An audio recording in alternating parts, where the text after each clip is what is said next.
বাংলাদেশকে অল্প রানের মধ্যে অল আউট করে দিয়ে শ্রীলঙ্কা যেভাবে উদযাপন করছিল, শ্রীলঙ্কা জেতার আগেই যেভাবে আগ্রাসন দেখাচ্ছিল, তাতে মনে হচ্ছিল তারা ম্যাচটি জিতে গেছে।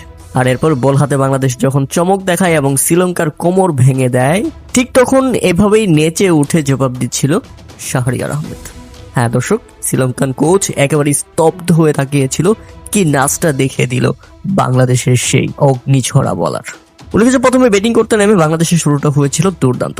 জাওয়াত আবরার এই ব্যাটসম্যান মাত্র 36 বলে 49 রানের দুর্দান্ত ইনিংস খেলেন। তবে দুঃখজনক ব্যাপার হলো, জাওয়াত আবরার 1 রানের জন্য হাফ সেঞ্চুরি করতে পারলো না। সেই সাথে তার করা হলো না 3 ম্যাচে টানা 3টি হাফ সেঞ্চুরি। 1 রানের জন্য সব শেষ। তাতে বাংলাদেশ 84 রানের মধ্যে নিজেদের প্রথম উইকেট হারায়। জাওয়াত আবরারের পর ফিরে যান আরেক ওপেনার রিফাত বেক। 103 রানের মধ্যে বাংলাদেশ হারিয়ে ফেলে 2 উইকেট।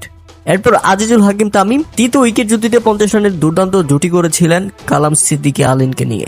বাংলাদেশ খুব তাড়াতাড়ি 150 রান টপকে ফেলে, কিন্তু তাদের জুটি ভাঙে আজিজুল হাকিম তামিমের উইকেটের পর।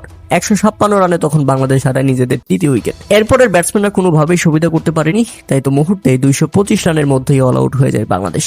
হ্যাঁ দর্শক, 50 ওভারও ব্যাটিং করতে পারেনি, মুহূর্তেই অল আউট হয়ে যায় এবং 225 রানের লক্ষ্য দাঁড় করাতে পারে বাংলাদেশ। আর অল্প রানের লক্ষ্যে ব্যাটিং করতে নেমে শ্রীলঙ্কা শুরুটা করেছিল দুর্দান্ত। 6 ওভার পেরিয়ে গেছে, এখন পর্যন্ত বাংলাদেশ কোনো উইকেটের দেখা পায়নি। তবে ইকবাল হোসেন ইমন বাংলাদেশের জন্য প্রথম ব্রেক থ্রু এনে দেন। দলীয় 26 রানে শ্রীলঙ্কা হারায় নিজেদের প্রথম উইকেট। 1 রান পরেই আরো একটি উইকেট তুলে নেয় বাংলাদেশ, তাতে 27 রানের মধ্যেই শ্রীলঙ্কা হারায় 2 উইকেট। এরপর শ্রীলঙ্কা তাদের তৃতীয় উইকেট হারায় দলীয় 38 রানের মধ্যেই। সুমন বাসিরের দুর্দান্ত বোলিং আর তাতে সুবিধা করতে পারেনি শ্রীলঙ্কান ওপেনার।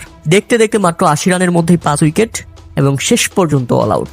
বাংলাদেশের দুর্দান্ত জয়ে বাংলাদেশ টেবিল টপার হিসেবেই সেমিফাইনালে প্রবেশ করলো এবং বাংলাদেশের সেমিফাইনালের প্রতিপক্ষ পাকিস্তান। প্রিয় দর্শক, শ্রীলঙ্কার বিপক্ষে বাংলাদেশের দুর্দান্ত এই পারফরম্যান্স আপনারা কেমন উপভোগ করলেন তা অবশ্যই আমাদের কমেন্ট করে জানাবেন।